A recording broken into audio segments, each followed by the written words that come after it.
This is a video demonstration of a deep anterior lamellar keratoplasty done for a middle-aged person suffering from macular dystrophy. So initially I take a trephine. It's 8.5 millimeter trephine, and trephine about 2/3 or more without entering into the chamber, into the host cornea. Then taking a 26 gauge needle mounted on a syringe with air, I slowly enter deep into the stromal bed, as close to the descemes membrane as possible but not perforating it, and inject air within the cornea. And there you can see I've got a very good type 1 bubble.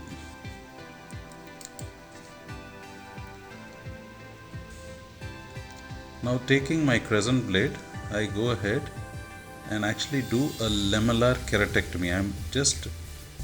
I'm not going into the area where the air bubble is present. I am going anterior to it. I am just taking out a lamellar cap as such. I feel removing this anterior cap makes it much easier for further dissection. This part will be somewhat edited because it's not possible to put the entire dissection here. It would become very long. However, when I actually do the deeper dissection, that will be completely unedited. So I just go around very carefully. It's pretty safe at this stage. Go around 360 degrees and remove the lamellar cap or lamellar button.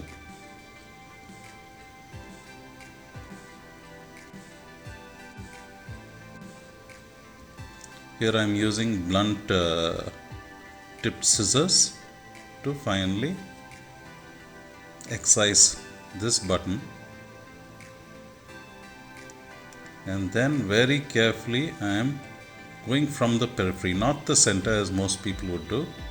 From the periphery I am going, and watch.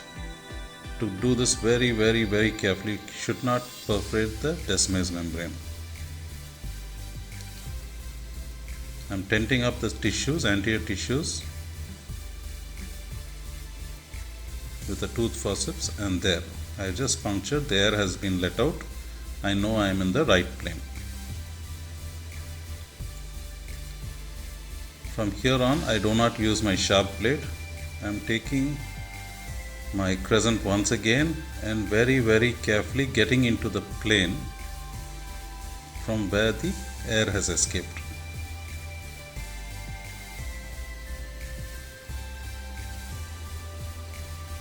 Below this is only the descemes membrane, so you have to be extremely careful here. Do not perforate. The reason why I go from the periphery is, in case I have a inadvertent entry or inadvertent breach of the descemes membrane, it is still easy to somehow repair that area and carry on with your DALK. If the same thing happens somewhere in the center, it becomes extremely difficult to continue with DALK, and you have to convert to a full-fledged PK. At this point, this part is completely unedited. This point I am very carefully, extremely slowly trying to separate this lower disc from the underlying descemes membrane.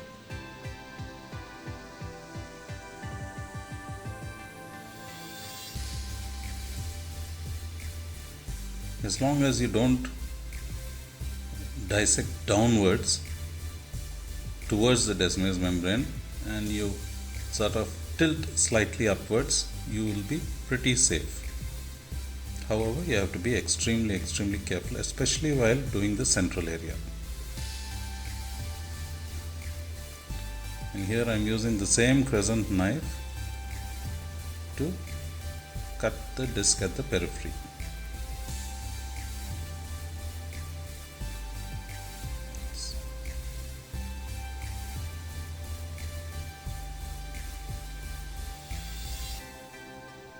Now again taking my blunt tip scissors and slowly cutting at the edge of this disc to give me more access for further dissection. You have to keep on pulling the disc away towards you, towards the forceps, to see what you are cutting. Don't do any of these procedures blindly.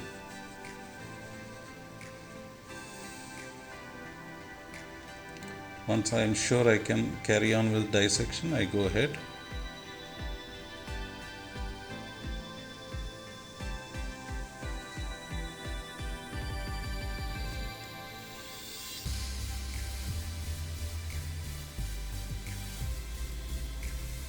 And very gradually, using my same technique, I keep on excising more and more of this disc. I don't like to take out things in a piecemeal. I try to take it out en bloc.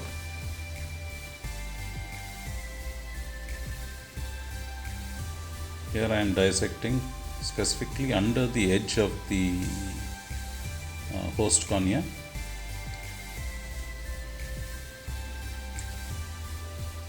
And then I think it is pretty safe now to excise the disc completely.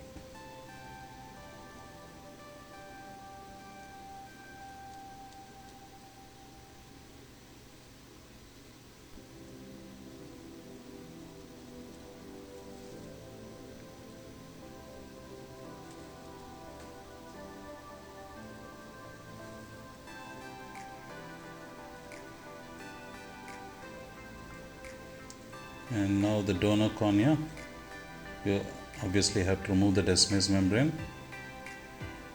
There are many methods to remove it. If you use an older cornea, it's much easier to remove the Descemet's membrane than a younger cornea.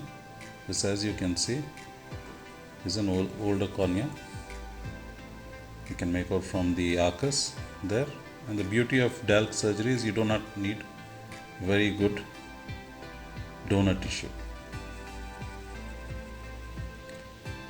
While suturing, take care not to enter into the post-Descemet's membrane.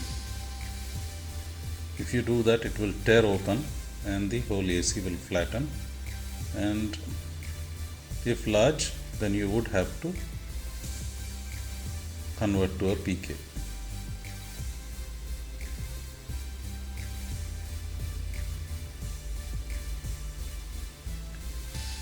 Initially, I am putting my 4 cardinal sutures,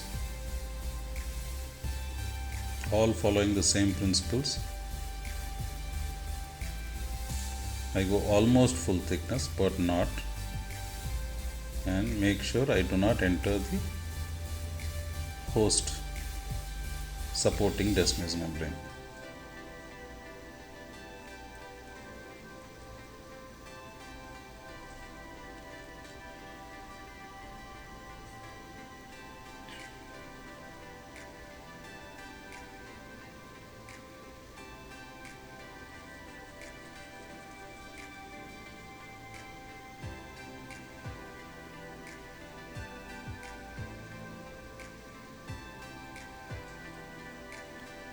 And once you put the 4 cardinal sutures, you get that classic diamond shape on the anterior surface due to compression of these 4 sutures, showing that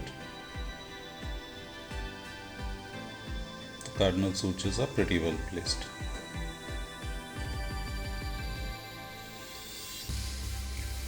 I'm not too worried about these sutures because I'm anyway going to remove these cardinal sutures at the end. I'm going to go ahead now with my continuous suture. And I usually do a 5 bite per quadrant or a 6 bite per quadrant continuous suture.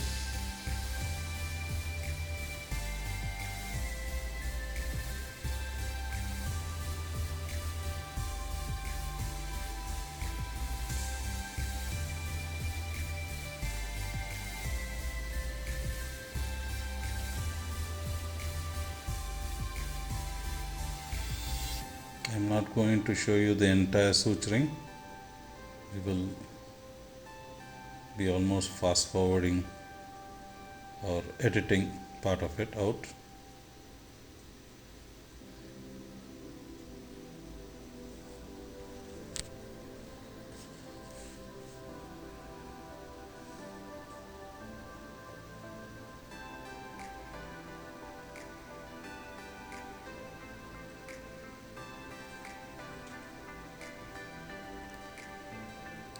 Actually, the cornea that I have used is pretty good. Sometimes in DALK we use really hazy corneas and they clear up the very next day.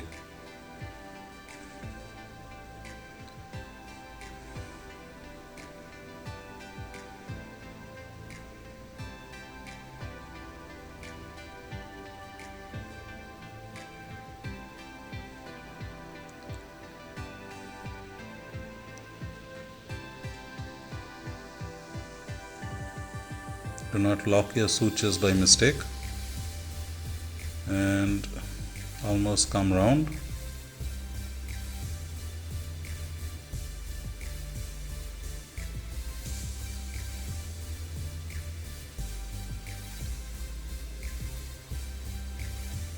And now just look what I am doing. I am tightening everything by picking up the slack. I use my needle holder and the suture tying forceps, and with alternate hold and leave and pulling on the slack, I take off the slack and transfer it all across, all round, till everything is tight. Don't pull too hard, don't break your suture. You have to be firm yet gentle.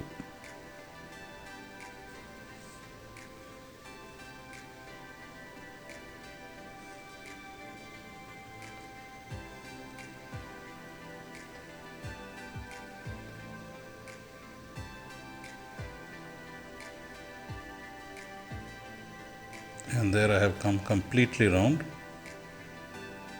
Initially I will put 2 throws,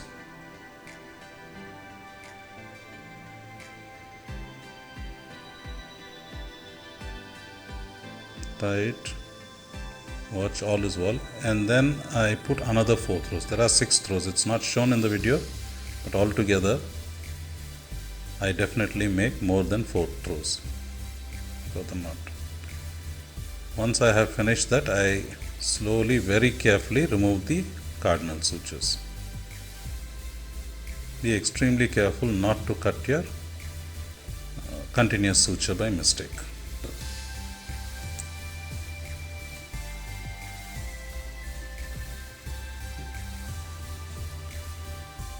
And that's the conclusion of the surgery. Thank you for watching.